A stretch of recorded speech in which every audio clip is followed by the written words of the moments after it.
अब दूसरी दिव्य महाप्रलय।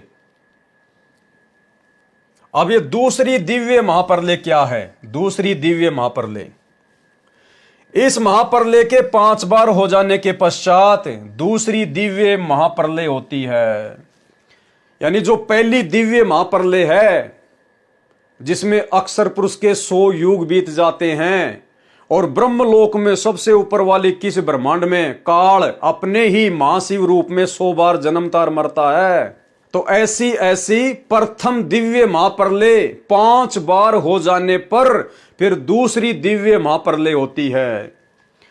इस महाप्रलय के, कौन सी महाप्रलय के? जो पहले वाली महाप्रलय अभी हमने देखी है, इस महाप्रलय के 5 बार हो जाने के पश्चात दूसरी दिव्य महाप्रलय होती है।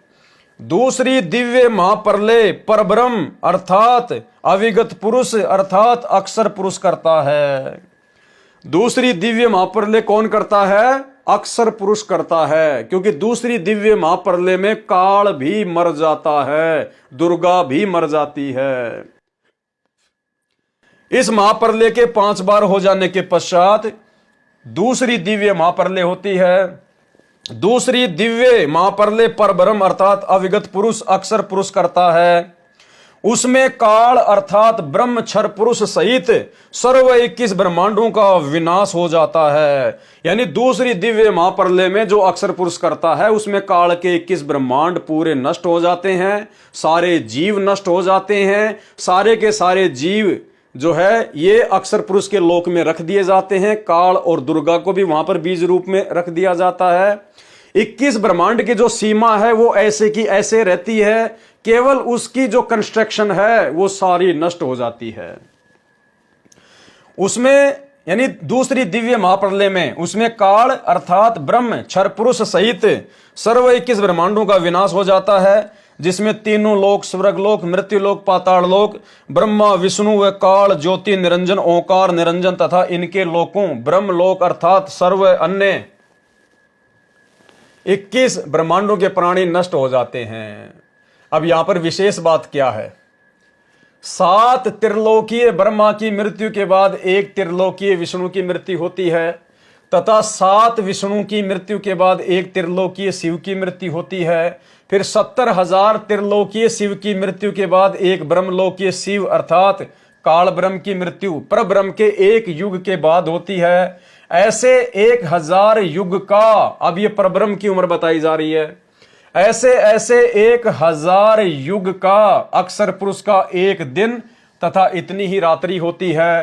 तब प्रकृति दुर्गा सहित काल ज्योति निरंजन अर्थात ब्रह्म तथा इसके 21 ब्रह्मांडों के प्राणी विनाश में आते हैं। यानी दूसरी दिव्य महाप्रलय का यह वर्णन है। तब परब्रह्म दूसरे अव्यक्त का 1000 युग का दिन समाप्त होता है।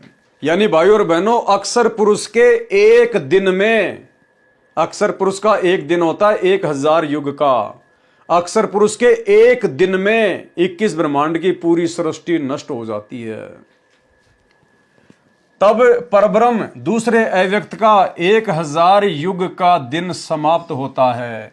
इतनी ही रात्रि व्यतीत होने के उपरांत ब्रह्म को यानी काल को फिर पूर्ण ब्रह्म प्रकट करता है। गीता अध्याय 8 श्लोक 17 का भाव ऐसे समझें, परंतु ब्रह्मांडों व महाब्रह्मांडों व इनमें बने लोकों की सीमा गोलाकार दीवार समझो समाप्त नहीं होती। यानी 21 ब्रह्मांडों की जो सीमा है वो समाप्त नहीं होती है, केवल वहां के प्राणी और वहां की जो कंस्ट्रक्शन है वो समाप्त होती है। फिर इतने समय के बाद ये काल तथा माया प्रकृति देवी को पूर्ण ब्रह्म सत्य पुरुष अपने द्वारा पूर्व निर्धारित सृष्टि क्रम के आधार पर पुनः उत्पन्न करता है। फिर कबीर परमात्मा सतगुरु रामपाल जी काल और दुर्गा को फिर से युवा रूप में प्रकट करते हैं 21 ब्रह्मांड में, और फिर से उनकी सृष्टि धीरे धीरे शुरू होती है। तथा सर्व प्राणी जो काल के कैदी अर्थात बंदी हैं, उनको उनके कर्माधार पर शरीरों में सृष्टि क्रम नियम से रचता है तथा लगता है कि परब्रह्म रच रहा है। यहां पर गीता अध्याय 15 का श्लोक 17 याद रखना चाहिए, जिसमें कहा है कि उत्तम प्रभु तो कोई और ही है जो वास्तव में अविनाशी ईश्वर है, जो तीनों लोकों में प्रवेश करके सर्व का धारण पोषण करता है।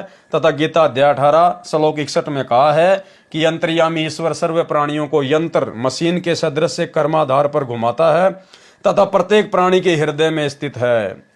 गीता के पाठकों को फिर भ्रम होगा कि गीता अध्याय 15 के श्लोक 15 में काल ब्रह्म कहता है कि मैं सर्व प्राणियों के हृदय में स्थित हूं तथा सर्व ज्ञान अपोहन व वेदों को प्रदान करने वाला हूं।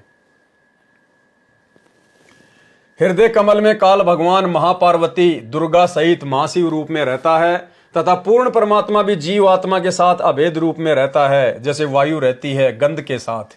दोनों का अभेद संबंध है, परंतु कुछ गुणों का अंतर है। गीता अध्याय 2 के श्लोक 17 व 21 में भी विस्तृत विवरण है। इस प्रकार पूर्ण ब्रह्म भी प्रत्येक प्राणी के हृदय में जीवात्मा के साथ में रहता है।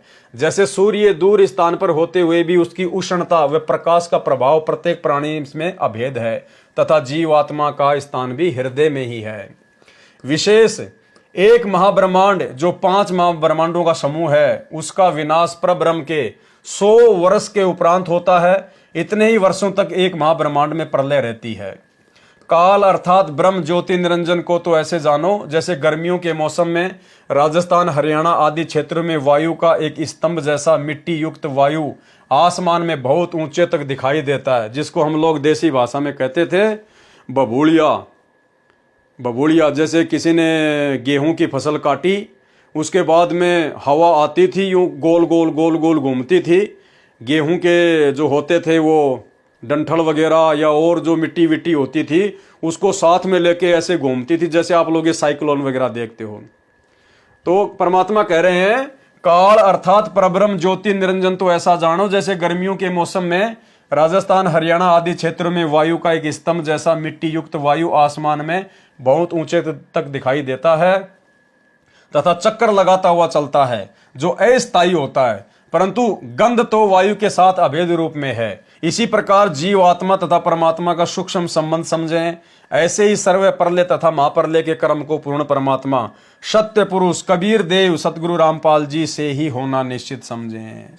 1000 युग जो परब्रह्म की रात्रि है, उसके समाप्त होने पर काल ज्योति निरंजन सृष्टि फिर से सत्य पुरुष कबीर देव की शब्द शक्ति से बनाए समय के विधान अनुसार प्रारंभ होती है। अक्सर पुरुष पूर्ण ब्रह्म सत्य पुरुष के आदेश से काल ज्योति निरंजन व माया प्रकृति अर्थात दुर्गा को सर्व प्राणियों सहित काल के 21 ब्रह्मांड में भेज देता है तथा पूर्ण ब्रह्म के बनाए विधान अनुसार सर्व ब्रह्मांडों में अन्य रचना प्रभु कबीर जी की कृपा से हो जाती है। माया यानी प्रकृति तथा काल ज्योति निरंजन के सूक्ष्म शरीर पर नूरी शरीर भी पूर्ण परमात्मा ही रचता है तथा शेष उत्पत्ति ब्रह्म काल अपनी पत्नी दुर्गा प्रकृति के संयोग से करता है। शेष स्थान निरंजन 5 तत्व के आधार से रचता है। फिर काल ज्योति निरंजन अर्थात ब्रह्म की सृष्टि प्रारंभ होती है। इस प्रकार यह परब्रह्म दूसरा रचता है। फिर काल ज्योति निरंजन अर्थात ब्रह्म की सृष्टि प्रारंभ होती है। इस प्रकार यह परब्रह्म दूसरा अव्यक्त कहलाता है।